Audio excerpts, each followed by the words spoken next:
Кутмандуу кечиңиздер менен бүгүн иш билги программасынын экинчи чыгарылышын сиздерге тартуулайбыз.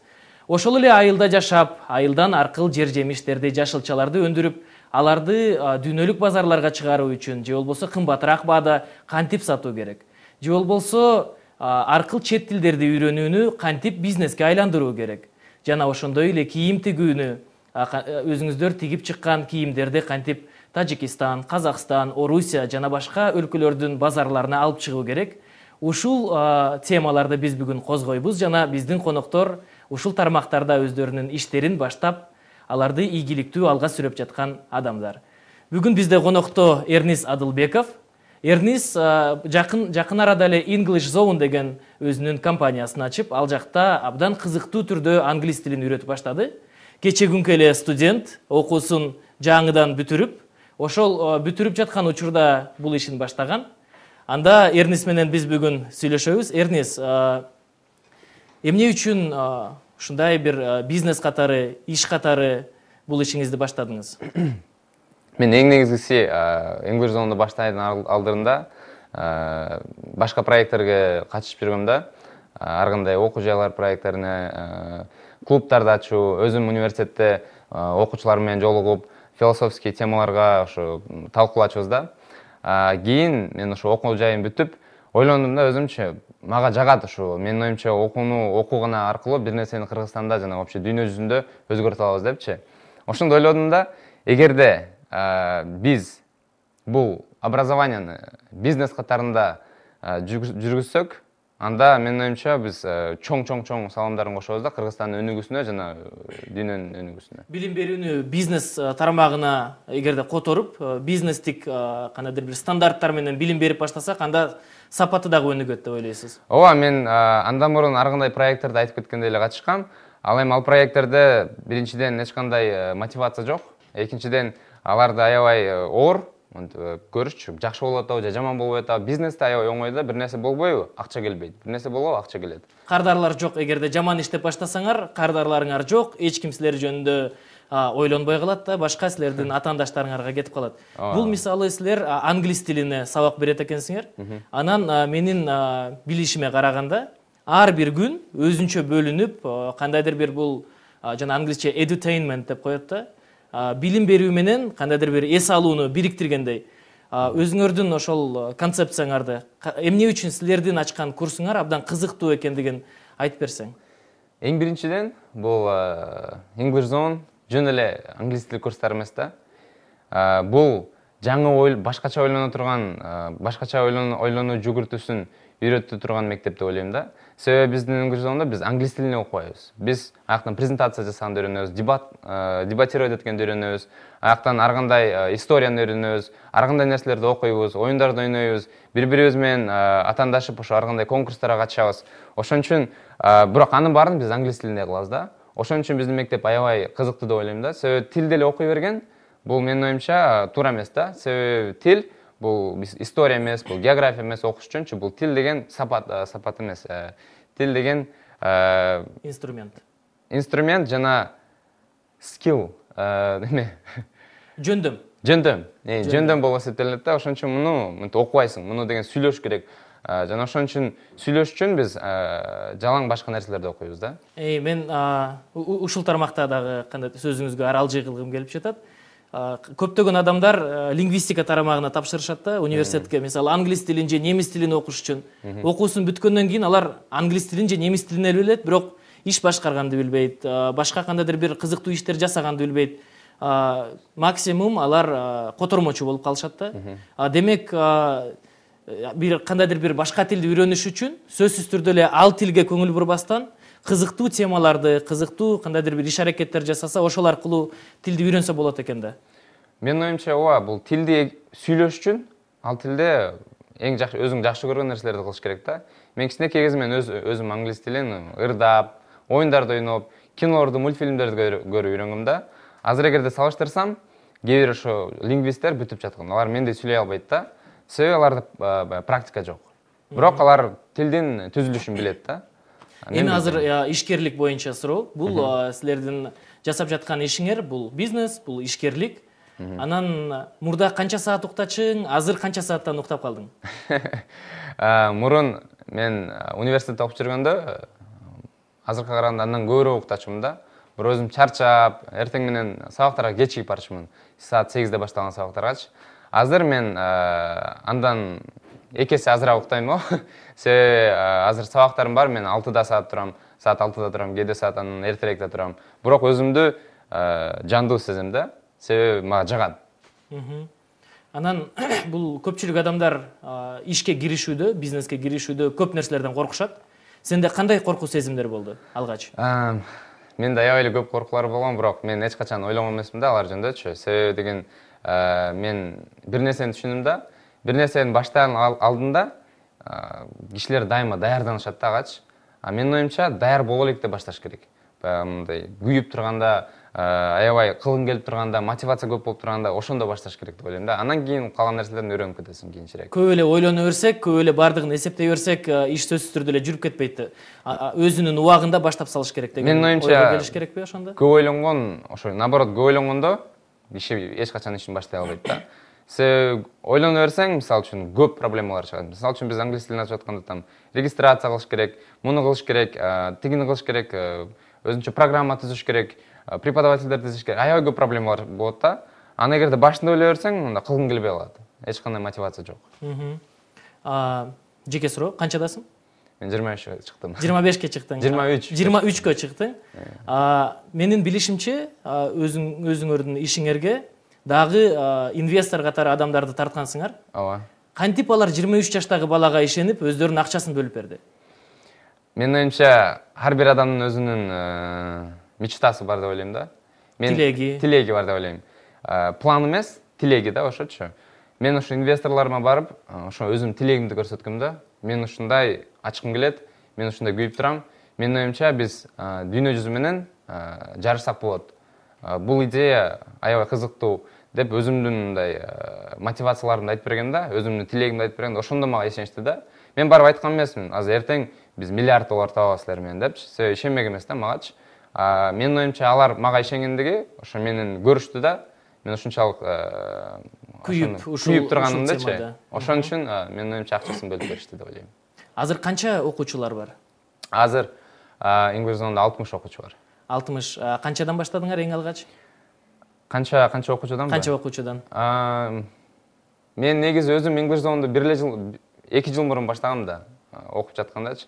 Башында меники 2-3 эле студент бар болчу. Имаратыңар жок, кабинетиңер жок. Жок болчу. Кичинекей эле бир комната снимать эткем, бөлүм. Ошол жерде өткөрчүмүн сабактычы. 1 жыл бою бир эле группаны үйрөттүм.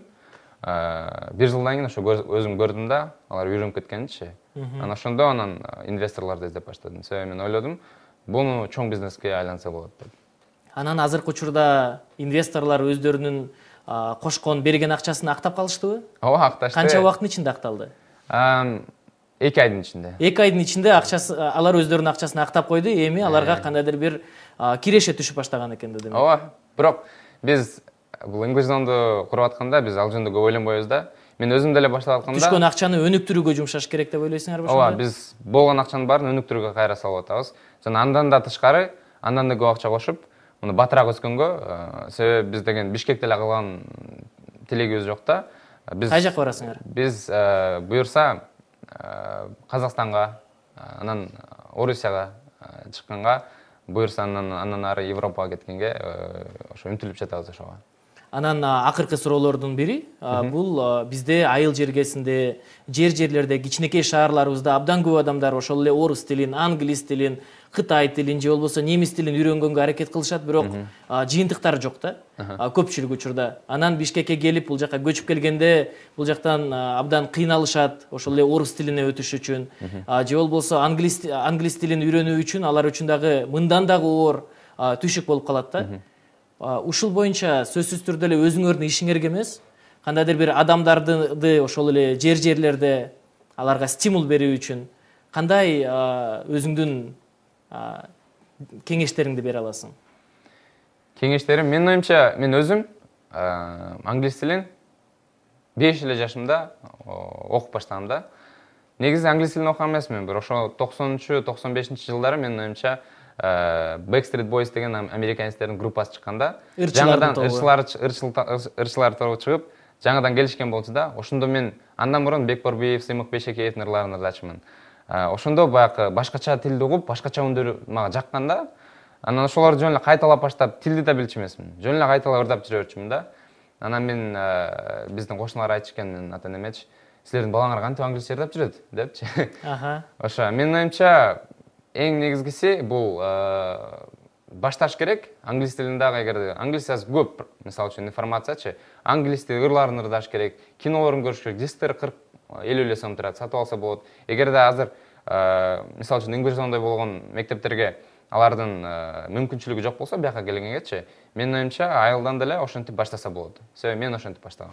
Өз алдынча музыка угуп, аны которуп, кинолорду көрүп, түшүнгөнгө аракет кылып, балким бири-бири менен деле акценттери болсо деле сүйлөшө берсе, кандайдыр бир жыйынтык чыгып калат деген ой экен. Ооба, менин оюмча эң биринчиси бул тил, бул үндөр да.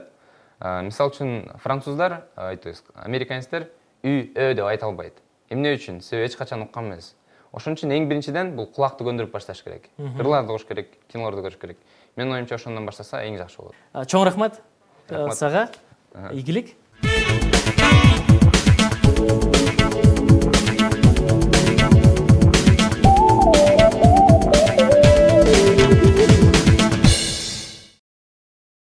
Тил үйрөнүү абдан эле оңойдой сезилип баштады. Ошол эле тил үйрөтүү курстарын ачуу, аларды иштетүү, кандайдыр бир жерлерде гана калып калбастан, Кыргызстандын деңгээлинде, Борбор Азиянын деңгээлинде, балким дүйнөлүк деңгээлге дагы чыкканга мүмкүнчүлүктөрүбүз абдан эле чоң экен. Ал үчүн дайыма ушундай энергия болушу керек. Күйүп-бышып өзүбүздүн ишибизди көтөрмөлөсөк, анда сөзсүз түрдө тилди дагы үйрөнөбүз жана тил аркылуу дагы бизнес жасай алат экенбиз.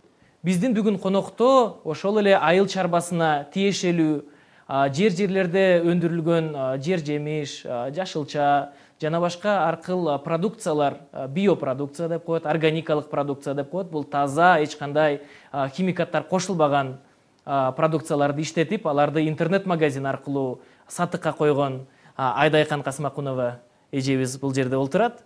Бүгүнкү талкуулай турган темабыз ушул. Эмне үчүн сиздер интернетке чыгып баштадыңыздар? Интернет аркылуу базарлардан айырмасы кандай экен? Ал аркылуу Кыргызстанда сатыктар кандай болуп атат? Чет өлкөлөргө чыгып жатабы? Ушул темасында сиз менен талкуулайбыз. Интернет-магазин деген азыр информациялык технологиялар жакшы өнүгүп атпайбы? Анан кийин азыркы муундарыбыз элдин баары эле интернетте отурат, иштегендер баары интернет бар. Ошол инструментти колдонуп, ушул органикалык идеяны өнүктүрүү максаты болчу да. Анан кийин интернет деген жакшы нерсе экен. Биз уже жарым жылдан бери информация коюп, ачып иштетип атабыз. Биз болсо отурабыз, бул Бишкекте эле отурабыз. Интернетте информация бар. Бизге болсо жанагы Россиядан, Казакстандан, Жалал Абад, Оштон телефон чалышып, сайт аркылуу байланышып, эмете сурап, продукция жөнүндө сурап, экспорт кылсак болобу деп ошол информация кетип атат да, бул да жакшы нерсе экен. Анан кийин келечекте азыр деген элдин баары эле эмеспи? Баары иштеп атышат, убакыттары жок, окуп атышат. Анан кийин базарга барып, магазинге барып, ар бир продукцияны ар жерден алганга менимче ыңгайлуу эмес да. Анан кийин ошол функцияны бар жок органикалык, экологиялык таза продукцияны бир жерде чогултуп, интернет-магазин аркылуу алар заказ берип койсо, барып туруп жеткирип берген, бул деген абдан ыңгайлуу, элге керек. Анан кийин азыр болсо элдер дагы көнөлөт, бирок 1-2 жылдан кийин уже жакшы көнүп, жакшы сатуулар болот го деп ойлойм да. Азыркы учурда дүйнөдө ушул органикалык продукттар, биопродукттар абдан популярдуулукка ээ болуп баштады. Мисалы үчүн Америкада эң кымбат магазиндердин бири бул The Whole Foods. Ал жакта абдан кымбат, бирок элдин көпчүлүгү ал жака барып таза таза өндүрүлгөн, химикаттары жок өндүрүлгөн жашылчаларды, жер жемиштерди сатып алып, же тамактарын дагы ал түгүл ошол жактан сатып алып тамактанышат. Демек Кыргызстандын деле ошондой базарларга чыгып, көп өлкөлөргө чыгып өзүнүн таза продукциясын сатканга мүмкүнчүлүктөр бар экен. Бирок аларды сатуу үчүн эмне кылыш керек? Кантип биз өзүбүздүн продукциябызды бул органикалык продукция деп атаганга мүмкүнчүлүккө ээ боло алабыз? Кыргызстанда көпчүлүк продукция органикалык, бирок ага статус бериш керек да. Статус бериш үчүн эл аралык сертификациядан өтүш керек. Бизде Кыргызстанда биз 2012-жылы федерация курдук, органикалык кыймыл федерациясы деп. Биз федерациябыз болсо эл аралык органикалык кыймылынын мүчөсү болуп калды да. Алар болсо, алар бизге көмөктөшүп сертификация боюнча жардам берип жатышат. Демек Кыргызстанда азыркы учурда лаборатория бар. Ал ишкана кандайдыр бир продукцияларга сертификат берип, бул органикалык продукт, буну тышка сатса болот, органикалык продукт катары деген болуп калып атабы? Жок, бизде коомдук фонд бар, биосервис деген. Алар болсо эл аралык деңгээлде сертификация кылганга көмөктөшүшөт. Бизде лабораториябыз жок, лабораторияларыбыз начар. Анан кийин үлгүлөрдү Европага жөнөтүп, алар жактан экспертиза кылып, анан кийин органикалык деген сертификация бере алышат да. Мисалы үчүн, мисалы азыр болсо Баткен өрүгү эл аралык сертификациядан өтүп Германияга сатылып жатат. Биохлопок деген проект бар. Ал дагы ошол үлгүлөр Германиядагы лабораториялардан анализ жасалып, экспертизадан өтүп, анан кийин ал дагы сертификат алып, органикалык пахта деген сертификат алып, ал дагы Германияга чыгып атат да. Мисалы Баткендеги өрүктөр, алар деген ар башка территориясында көптөгөн өздөрүнүн ээлери бар. Мисалы үчүн үйүнүн тышына же болбосо атайын өрүк зарларды өстүрүп ошол жакта өнүктүрүшөт да. Бардык Баткенде өнүктүрүлгөн өрүктөр үчүнбү же алардын ичинде дагы конкреттүү территориялар үчүн гана берилгенби? Ошо биофермерлер бар. Бизде болсо фермерлер кооперативи бар. Алыштан деген кооператив бар. Ошолор атайын органикалык технология менен өрүктү өстүрүп, кайра иштетип, бар жок башынан багы жердин составынан дарактарды препараттар менен, органикалык препараттар менен обработка кылып, анан кийин өрүктү кургатканда дагы эч кандай химикат кошулбай, жанагы күкүрт кычкылын кошпой, башынан аягына чейин органикалык технологияны колдонуп анан чыгарышат да. Тиги сертификацияланган орган болсо бар жок точкаларын карап, текшерип, анализдеп, анан кийин берилет да. Мындай сертификация абдан кымбат болот, бирок азыр бизге ошо эл аралык фонддор, донорлордун жардамы менен ошо сертификация болуп атат. Демек азыр эл аралык фонддор жардам берип жаткандыктан биздин фермерлер анчалык деле көп акча төлөбөйт. Алар бул биофермерлердин кооперативине кошулуп калса, аларда ошол Европага же болбосо башка өлкөлөргө биопродукт катары сатканга мүмкүнчүлүктөр көбүрөөк болот. Мүмкүнчүлүктөр бар.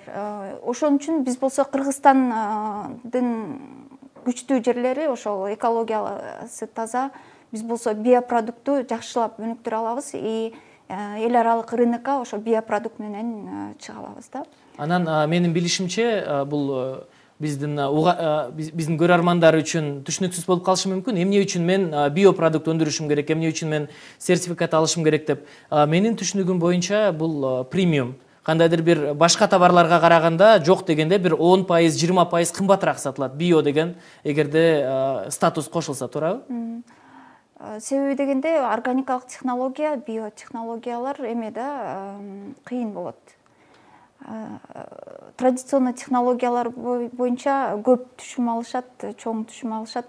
Биотехнология, бул органикалык технологиялар кыйын болот, ошон үчүн затраттары көп болот, кымбатыраак болот да. Бирок көп деле кымбат эмес, бир 20-30%-га эметет, бирок пайда алган пайдасы, организмине болгон пайдасы абдан жакшы да. Келечекте ден соолугу үчүн, анан кийин жакшы лечебный касиеттери бар да. Демек, мисалы үчүн, эгерде биздин фермерлер же болбосо жанагы алмабак, өрүкзар же болбосо ошол эле пахта өндүрүп жаткан адамдар биопродукттун статусуна ээ болуш үчүн алар эч кандай жанагы пестицидтерди, химикалык удобренияларды колдонбош керек. Ошол эле учурда өзүбүздүн мурдагы эле колдонуп келген малдын кыктары менен аларды сугара берсе, бул алардын био статусун алып салбайт. Бул тетирисинче аларга жардам берет, туурабы? Ошо бизде жанагы жер семирткичтер аз болуп, кымбат болгондуктан бизде фермерлер көбүнчө эле ошол органикалык жол менен өндүрүшөт да, бирок аларга статус берип коюш керек. Биз федерация жана жашкерлер ассоциациясы, биосервис ошо федерациянын негиздөөчүлөрү болуп эсептелебиз. Ошол фермерлерге жеңилдик бериш үчүн биз абдан катуу иштеп атабыз да. Мисалы, жанагы эл аралык органикалык кыймыл федерациясы бизге азыр бир проект ачып атабыз. Ошолор менен жардам мененчи, ООНдун жардамы менен проект ачып атабыз. Регионалдык стандарттарды иштеп чыгып, ошол международный эл аралык стандарттар боюнча сертификациялоо бул абдан оор, анан кийин кыйын болот. Эгерде регионалдык сертификацияга жол ачсак, бул деген абдан оңой болуп калат да. Айтып атпаймынбы, бизде ошо фермерлердин эмелери өндүргөн азыктары органикалык. Ансыз деле органикалык, бирок аларга статус берсек, биз болсо Борбор Азиянын рыногуна чыга алабыз. Рынок кеңейет да, анан кийин тышка, мисалы Америкага же болбосо Европага чыгыш үчүн ошолордун стандарттары боюнча эметсек болот. Бирок Кыргызстандын ичинде деле органикалык деп статус бериш үчүн ошо регионалдык стандартты иштеп чыксак оңой болот да. Мисалы үчүн айылда жашаган адамдар дейли, таласта фасоль өндүрүп жатышабы же болбосо Ысык көлдө алма чыгып жатабы, ал жактагы жашаган жөнөкөй эле адам кантип өзүнүн ошол эле алмасын, картошкасын, фасолун, буудайын жана башка окшогон товарларын кантип органикалык деп, биопродукт деп өткөрө алат. Же болбосо алар сөзсүз түрдө кандайдыр бир өз алдынча сертификаттардан өтүшү керекпи же бардыгына эл аралык фонддор жардам бере алабы? Алар ким менен байланышы керек? Федерация, органикалык кыймыл федерациясын ошон үчүн түздүк да. Федерация менен байланышып, биз азыр региондорго барып, семинарларды өткөрүп, ошол органикалык кыймылга фермерлерди тартып, анан кийин алар өздөрү сертификация, өздөрү эч жакка билбейт да, алар өндүрүшөт, технологияны берсең өндүрүшөт. Сертификация жагын ошо федерациянын жардамы менен кылыш керек да. Биз болсо азыр жаңы түр болуп, жаңы форма чыгып атат, органикалык деген статус бериш үчүн. Мисалы, кандайдыр бир айылды алып туруп органикалык аймак деп эметсе, ошол айылда мисалы фермерлердин баары эч кандай жер семирткич колдонбой, дары-дармек колдонбой, органикалык жол менен өндүрүп, анан кийин ошол аймакты органикалык аймак деп атасак, чыгарган продукцияларына органикалык статус берилет да. Анан бизде же болбосо жакын Казакстанга органикалык продукция деп сатсак болот. Мен өткөн деле магазинден көрдүм, Ысык көлдүн алмаларынан сок катары чыгарып, аларды абдан кызыктуу бир коробкаларга коюшуп, ошону сатыкка чыгарышыптыр. 3 башка бренд компанияларды көрдүм. Алар дагы ушул органикалык статусту алганбы?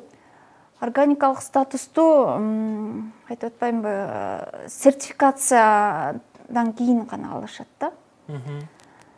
Менин суроом ошондо Ысык көлдүн алмалары органикалык статусту алышканбы же кайбир территориялары? Жок, алыш элек. Алар эко натуральный продукцияны органикалык деп сунуп атышат. бирок ошолорду биз органикалык статуска өткөрүү боюнча иштеп атабыз да. Демек эгерде алар өтүп калса, чындап эле тышкы өлкөлөргө дагы аларды сунуштаса болот. Албетте Кыргызстандын ичинде консерванттардан жасалган соктурга караганда аларды ичкен балким кызыктуураак, даамдуураак, пайдалуураак болмок. Анан эми сиздин өзүңүздүн жанагы жеке ишиңизге кайрадан өтөлү, Биомарт деп интернет магазин ачыпсыз. Ал жакта сатыктар кандай болуп атат азыркы учурда? Канчалык интернетте бизнес жасоо, ушул биопродукт боюнча интернетте бизнес жасоо канчалык оңой, кыйын, иш жүзүндө кантип ашып жатат? Ушул тууралуу. Ушу Биомарт KG проектиси ошол эмеден чыкты да, фермерлерди көрүп, жакшы экопродукция чыгарган ишкерлерди көрүп, анан кийин алардын эң көйгөйлүү проблемасы бул ошо сатуу экен да. Алар чыгарышын чыгарып алып, анан кийин сатуу деген бул өтө татаал, буну өзүнчө бир эме керек да, көңүл буруш керек. Анан кийин ошо органикалык кыймылды тездетиш үчүн ошо эме жана сатып алуучуларды таап, продукциялардын, фермерлер өндүргөн продукцияны сатып берсең, аларга пайдалуу да. Ошо эң ключевой момент ошо сатуу да. Анан кандай болот атат? Ошол идеяны эметип, анан кийин көп инвестиция жок азырчы. Биз өзүбүз жана на общественных началах дегенде эле иштеп атабыз.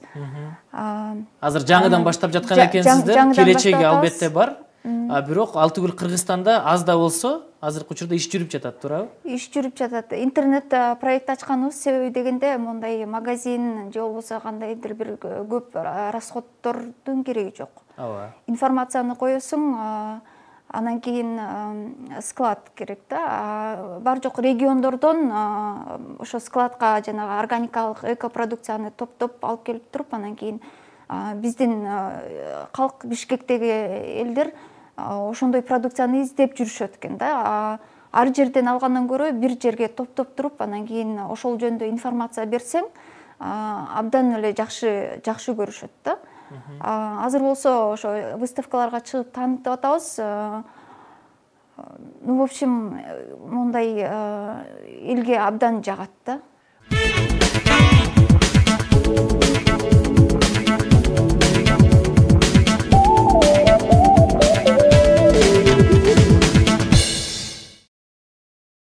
Органикалык продукттарды өндүрүп келебиз, бирок алар үчүн статус алып, аларды Кыргызстандын ичинде, дүйнө жүзүнө эгерде сатыкка кое турган болсок, анда сөзсүз түрдө биздин капчыгыбызга дагы бул чоң жардам болот. Демек, бул тармакта иштеп жаткан бизнестер биздин өлкөбүзгө, сиздер үчүн, биз үчүн чоң жардам жасап жатышкан экен. Бизде азыркы учурда конокто дагы бир ишкерибиз бар, кыргызстандык Сүймөнкул Жолдубаев. 6 жылдан бери текстиль тармагында трикотаждык жаш балдар үчүн кийимдерди тигип, аларды Казакстанга, Орусияга жана коңшу Тажикстан өлкөлөрүнө жөнөтүп келет. Ишти баштоого эмне түрткү берди? Эмне үчүн иш баштап калдыңыз? Биз башында бул текстиль тармагына кире турган ой жок эле. Мен негизи башка тармакта иштегем буга чейин. Кайсы тармакта? Биз канцелярский товар сатканбыз башында. Анан ошентип ушул тармакка түрткү болгондо биздин туугандардын айынан ушул жакка келип калдык. Туугандар кеңеш берип, ушул жакка келип иштесеңер деген сунуштарынан биз ошол сунуштун артынан биз иштеп баштадык. 6 жыл башта иштеп баштадык. Азыркы күндө биз Bilal Kids деген ат менен, марка менен таанылуубуз рыноктарда. Орусияда, Казакстанда, Тажикстанда, Кыргызстанда азыркы күндө биз өзүбүздүн продукцияны сунуштап келатабыз. Ошол биздин коңшу өлкөлөрдүн маркеттерине, коңшу өлкөлөрдүн базарларына чыгуу үчүн кандай бул оңой эле нерсеби, же болбосо аны үчүн сиздин кийимдериңиздин сапаттары абдан бийик деңгээлде болушу керек, кандайдыр бир өзүнчө бир стандарттар барбы, же көпчүлүк эле кыргызстандык компаниялар ал өлкөлөргө чыкканга мүмкүнчүлүктөрү барбы? Азыркы күндө бардыгында эле мүмкүнчүлүк бар. Азыр бизде мындай айтканда сатканга жолдор көп, жеңил эле. болгону биз өзүбүздүн аракет болуш керек. Биз өзүбүз барып өзүбүздүн продукцияны сунуштасак, азыркы күндө Кыргызстанда тигилген товарлар сапаты боюнча Орусияда дагы Казакстанда да баалынат. Анан сиздердин ишканаңыздар өзүңүздөр ошол эле мода линиясындагы өзүңүздөр жасайсыздар, өзүңүздөр тигесиздер. Андан соң коңшу өлкөлөргө жөнөтөсүздөр, туурабы? Ооба. Ушул бардык процесстерди өзүңүздөр жасайсыздар. Ооба. Биз азыркы күндө бизде дизайнер бар, ошол эле учурда технологдор бар, башка биздеги модельдерди даярдап турган кишилер бар, ошолор жасайт. Биз ошол жасалган модельдерди сырт жактарга сунуштап неметебиз. Ошол эле учурда биздин чыгарган модельдерди аябай жактыруу менен кабыл алышат. Бул кийим тигүү, швейный бизнес канчалык бул оңой нерсе же болбосо татаалбы, кыйынбы? Көпчүлүк адамдар албетте бизде ошол эле кийим тиккенди кичинекей кезинен баштап үйрөнүшөт, ошон үчүн бизде абдан көп швеялар деле бар. Кай бирөөлөрү иш башташат, кай бирөөлөрү иштерин алып кете албай токтотуп калышып жатат. Бул кыйын эле бизнеспи? Атаандаштык чоң? Атаандаштык жок десек болот булда. Болгон адамдын өзүнүн изденүүсү керек. Ар бир адамдын өзүнүн изденүүсү керек. Кийим-кечек азыркы күндө биздин чыгарган продукциябыз Россиянын 5%-ин гана түзөт. Кыргызстандыкы. Эгерде ушул көрүнүштү 10%ке же 20%ке көтөрүш үчүн бизде мүмкүнчүлүктөр бар. Алар талап кылат бизден. Бирок бизде адамдар өздөрү аракет жасап айтат да. Аракет жасап айтат. Бул нерсеге жетилсе болот адамдын аракетинин үстүндө. Тынбай изденүүнүн үстүндө буга жетилсе болот. Бул кийим тигүү компаниялар көбүнесе 90дон ашык пайызы бул Бишкекте жайгашканда, анан анча-мынча Ош жакта бар. Ал эми жерлерде алар жөн гана жана кыздарга сеп тигүү боюнча же өздөрү кийим токуп же болбосо кийим тиккен эле иштерди алып барышат. Эмне үчүн бул башка региондордо жасоо кыйынбы?